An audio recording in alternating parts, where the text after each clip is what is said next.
Happy New Year, everybody. Are we recording? We're recording. Um,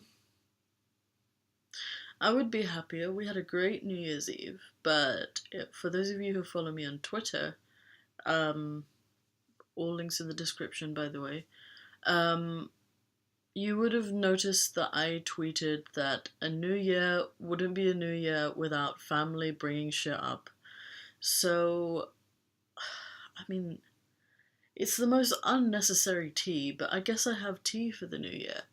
I'm gonna try and not get angry and rant the entire video, although some of this is very angry. I've tried to bullet point all my feelings so I know exactly what I want to say without being spiteful. Um, and I'm just gonna get through that way. The short of it is that family is bringing up drama. Um, to give you a little background, for those of you who don't know, I came from a very abusive home. My father was very abusive. I have six siblings, the youngest of which is 18 years younger than me, and I am 23. Four of my siblings are minors, um, and four of them are currently no longer living with my father, me included. Um, which shows you just how bad my dad is. And I think the other two are okay for now until something else crops up. We've been in and out of social services. I can't really do anything about it anymore because I no longer live with my father. I haven't since 2015. So I don't really know what's going on now. I wish I did. But as of here and now, there's nothing I can do. I've literally done as much as I could up until I left my family completely. Um, but we have some refreshing words from some family members, a few. Um, but we're gonna try and not be angry about it. Initially, I read it, a few of my friends read it, and to all of us, it just seemed more angry than really trying to make a point. But I feel like this is a teachable moment, and I really want to use it as a teachable moment for somebody who is also going through the same thing. Um, Throughout my years since I left my dad's house, which was in 2015, so we're talking like almost 4 years now.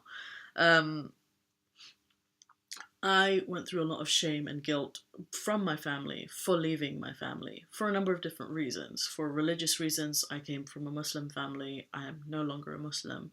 And for cultural reasons, I come from a Bengali family and I don't live with my mother in law or my father. I live by myself and I am supported almost entirely by myself. I have support from friends and I have support from my boyfriend and his mother at certain junctures, emotionally, and at the moment, not so much financially. Financially, I'm getting on by myself, but emotionally, and for just having that sort of family feel, I have my friends and I have other people in my life. And I feel there are people out there who could relate to this, and I just wanted to point out how wrong it is to say some of these things that I have been said to not once but many times. Some of these things are new points. Other things are have been said to me for years. Have been said to me for the full, you know, since. And I'm not excusing my dad. My dad was very, very abusive. He was mentally abusive, physically abusive, psychologically. He was a whole nine. He was terrible. Um, there is no excuse for someone like that. I have told governing bodies, I have told family, I have told his friends, I have told him that he needs help. But at the end of the day, if he doesn't seek it out, there's no use for it. In my opinion, anyway. It won't work if he doesn't genuinely want it. And, I feel as though I've done as much as I can, short of becoming a vigilante and doing things that are probably illegal. I have done as much as I can, barring those things. And I really don't want to do anything of the vigilante kind. I don't think I'd be very good at it, frankly. But I just wanted to share this because I feel like this isn't an isolated thing that happens. I don't think it's just me this is happening to. And if you are in a situation where somebody has, more or less stopped talking to you for whatever reason, they're angry at you, or they've left your family, or they've left your religion, or they no longer associate with you, maybe just watch this and think about some of the things that you say to them, because it's not going to make them warm to you for you to say these things to them. There are other ways of going about it, better ways of going about it. And I just wanted to share that. And I have a notebook. I will predominantly be reading from it. And, I'll try my best to not be angry, but obviously there's a lot of emotion here. So I apologize if this comes off as ranty or complainy. I don't mean it that way. So the first thing that I've heard more than once from multitudes of family members is nothing stopped you from contacting redacted us throughout the past years. You knew exactly what it was like for us to try and contact you while you were at your dad's. I was a vulnerable person when I was at my dad's house. My mother had just died. I didn't know what my life was going to be. I was looking after 6 kids, including myself. I was looking after me, 5 other kids, and my dad. I was a vulnerable person. It's like saying to someone in a school situation who is being bullied that it was your fault. You didn't tell the teacher, that's why you were bullied. That's why nobody approached you. You didn't tell anybody, so nobody did anything about it. I was in a vulnerable place. You don't get to tell me to contact you because I'm in a bad place and I want a relationship with you. I'm not saying it's your responsibility to look out for me. It's not. I'm not saying that. But if you genuinely cared about me, you would have contacted me. You would have done your best to contact me, no matter how difficult my dad made it, which first of all, I don't fully understand, but we'll get to that. Secondly, I didn't want to bother anyone. I had all these different things. If I was the one to contact people, it would have just been to complain.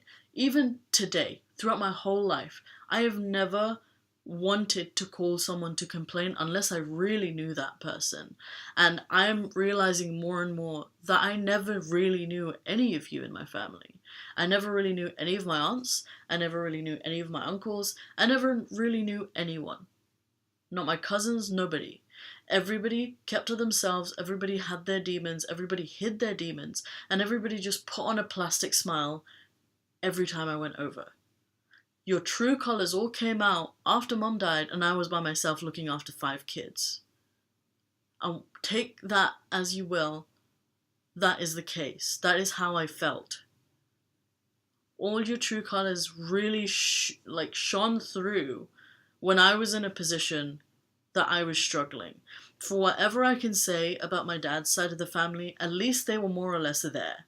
At least I can say, yes, they did help. No matter what squabbles I have with them now, for the people I decided not to marry, for the people that I offended with certain things, whatever I can say about them now, at least I can sit here and I can say, at least they were there. One of my aunts was there for 6 months, looking after the kids, while my dad berated her almost every day. Okay? I can appreciate that and I can absolve her for not coming back. At least she was there. At least I can say that they sat with that. Another one of my aunts came every week, no matter what my dad said. And that is the other thing. You keep saying your dad made it my dad made it hard for you. I know what a piece of shit my dad is. Okay, you don't need to tell me what a piece of shit my dad is. I don't need a constant reminder of who my dad is. I know who my dad is. I knew firsthand, from his hand, who my dad is. You don't need to tell me that. What exactly did my dad do to you? Or any of you, to be honest? What exactly did he do? What, he said some shit to you? He spoke to you? That's what stopped you from calling me or visiting? He said some shit. therefore we can't go. Your feelings were so hurt by what he said. It's not an excuse. I refuse to see it as an excuse. Like that line, your dad made us not come. Your dad was the reason we neglected you, basically. That line has been used so many times to wash away the fact that almost all of you recognize that he was abusive. And to everyone under his roof, to my aunt when she lived with us, to me, to all of my siblings, to my stepmother of 3 weeks who he divorced almost immediately. Adults, minors, physically, mentally, psychologically, he abused. And it's your way of washing your hands clean of it. Saying that that was the reason you couldn't stop it or prevent it or do something. That is your whole reasoning. He said some shit, we don't want to be around him. But you know,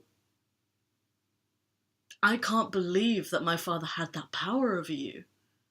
That those words were so strong that they compelled you, literally like a barrier, to stop you from doing anything, from just calling, from coming over and checking that, you know, our food was okay. We were in that house getting frostbite on our toes. We were in that house being beaten, being verbally abused. He would sleep until the afternoon. He would cook once in a week, one time in a week, one dish, and it would rot throughout that week, and we would still have to eat it and finish it. You use this line as a way to just absolve yourself from that. And it's bizarre. I don't get it. I don't get how you can sleep at night knowing that that's your excuse. He said some shit to us so we didn't get involved at all. Or barely. I won't say at all because I know that's going to be, oh, you're twisting it like we weren't ever there. Okay, fine. You called us once or twice. And I'm supposed to see that as such a gracious thing that you did for us. Jesus Christ. And now you're wondering why I want to rinse my hands of all of you. Now you're wondering why I want to rinse my hands of everything. Why would I want a relationship when the effort that you made was so bare minimum, was not even bare minimum? Why would you seek me out to have a relationship with you? I mean, I have more to say before I even get to that. There's another thing that some of you have said, that you remember talking to me and trying to help me grieve. Bitch, when? When did you help me grieve? I only started grieving almost like 2 years ago. When did you help me grieve? My mom died in 2013. 5 years ago, and I started grieving 2 years ago. I didn't have time to grieve after she died. I had 5 kids to look after and a crazy man. When, at what juncture? Tell me. I don't remember. I don't remember for you to start making shit up. Like, it's so bizarre to me that you would even say that. You started helping me grieve 2 years after I left my dad's house? Unacceptable. Even if that was the case, 2 years after you started to help me grieve. You think I'm in any place to just accept your gracious grievance services? No. No. And the classic line, not everything is about you. I have heard this for 5 years. Bitch, not everything is about you. People lose their parents all the fucking time. How I feel is about me. I know that is a difficult concept for anyone to grasp. But how I feel about any given situation, about any person, about anything that's happened to me, is about me. and I'm allowed to make it about me. I'm allowed to feel. I know that you, with your morals and your grandiose ceremonies, you're not allowed to feel how you feel, but I refuse to accept that. I am allowed to feel how I feel, and I've only come to that after so many years of pushing all my feelings down. How dare you come out of the woodwork and tell me that, bitch, not everything's about you. This is about me. Me not wanting to be around a bunch of people who are constantly looking down on me, feeling sorry for me, and pitying me to filth is about me. I'm allowed to feel what I feel.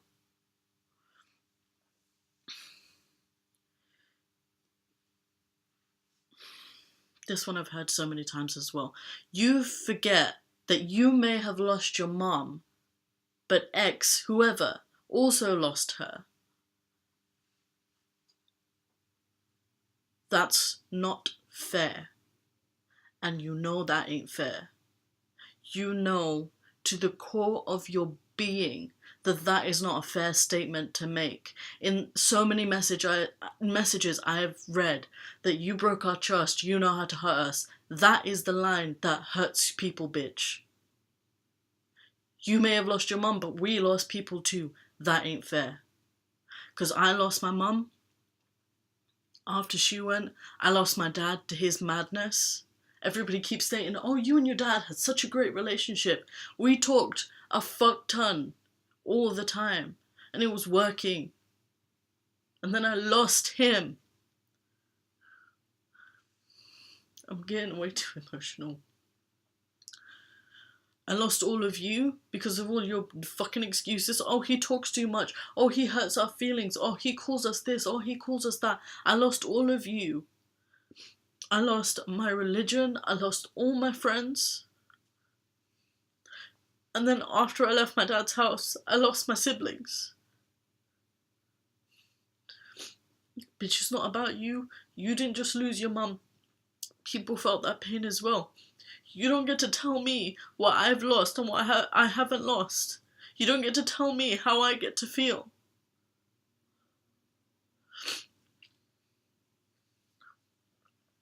You may have lost people, but you had people to support you. I had nobody. Except some friends on the internet that I keep getting bashed for. I had people, complete strangers, supporting me. I had the police supporting me. I had social workers supporting me. None of you supported me. I don't remember that. Not until I was removed from my house and I lived with family did anybody support me.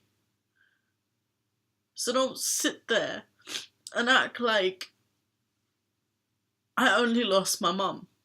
As if that's something small anyways. I lost my mother.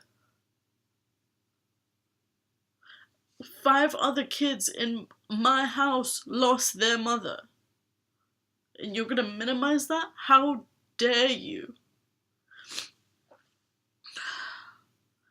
How dare you undermine my feelings and what I've lost and what I feel? Like, how dare you do that?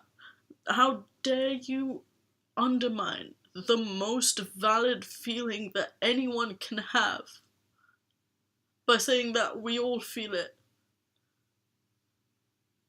Not the same. Not the same.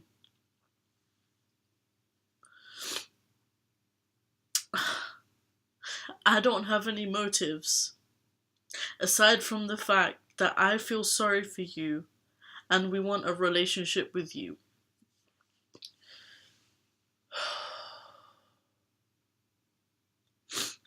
Let it be on record. Let it be on record that I don't want nobody feeling sorry for me. I don't want you feeling sorry for me. I don't want anybody feeling sorry for me. Okay? And that is a fucked up relationship to have in the first place. That you just want to sit there and be your charity. You just want me to be there so you can give me handouts and make me feel happy. What do I look like, a 4-year-old? I don't want you to sit around and pity me. Yeah, I actually wrote something really good in response to that, but like I haven't even been looking at this. I've only been reading the quotes off of it. And why would I trust you? Why would I think that you have no motive? Why would I think that? When every time you've contacted me is when I get kicked out of somewhere. And for big family events, like no lead up. Fucking, it's my wedding, come, okay. I had a kid, come. Why would I trust you when you've made very minimal effort to have a relationship with me? And you know, you saying that you just feel sorry for me. You saying that, it explains a lot about why I didn't feel comfortable and I just wanted to be by myself. It explains a lot. Because I didn't want that. I didn't want you to sit there and feel sorry for me. I didn't want to sit there and, you know, throw around things that had happened in the past in my head and just keep talking about it. I didn't want to sit there and pretend like nothing ever happened. I wanted to accept what had happened to me.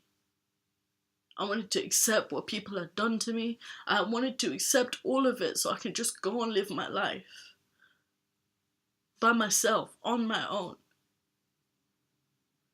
But nobody wanted to accept that. Oh, let's get you married off as well. Oh, don't be sad. Just pray everything away. It's all gonna be fine. No.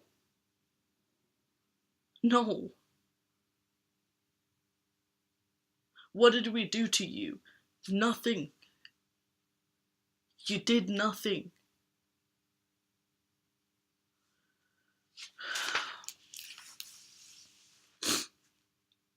And if you, like, this is the other thing. If you really don't have a motive, if you're honest to God, you don't have a motive, it doesn't look like it. Because anyone I talk to it about, whether it be like someone who is a third party or someone who is in the circle of our family or people who know us, it always looks like you have a motive. Always, every time.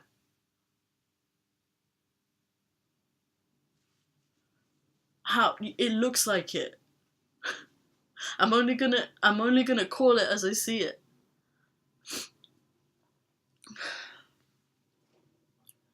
Oh, another big one. You're not the only one going through shit. If that's how you feel, stop pretending you give a shit.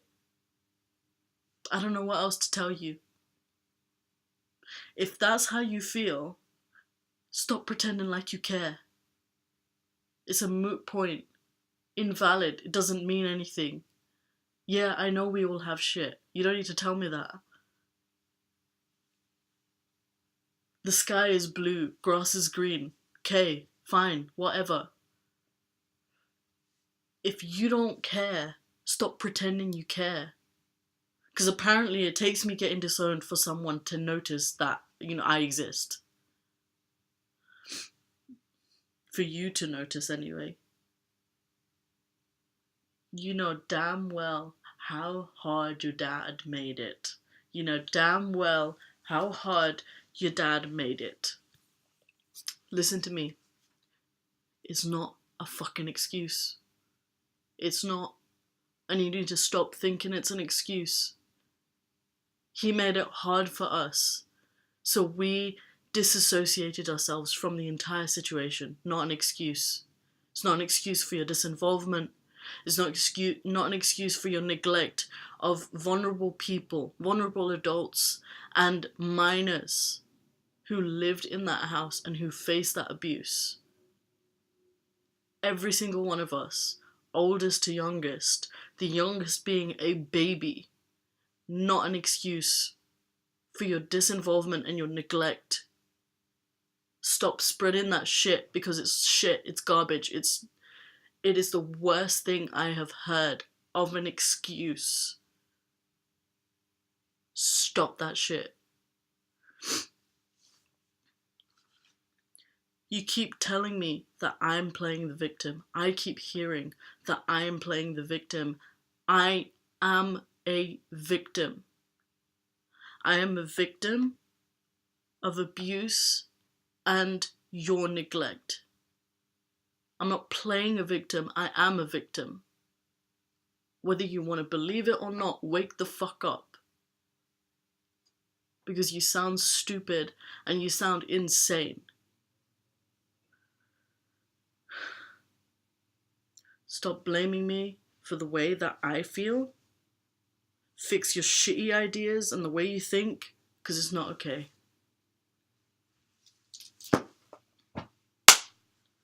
Happy 2019, everybody. I'm out.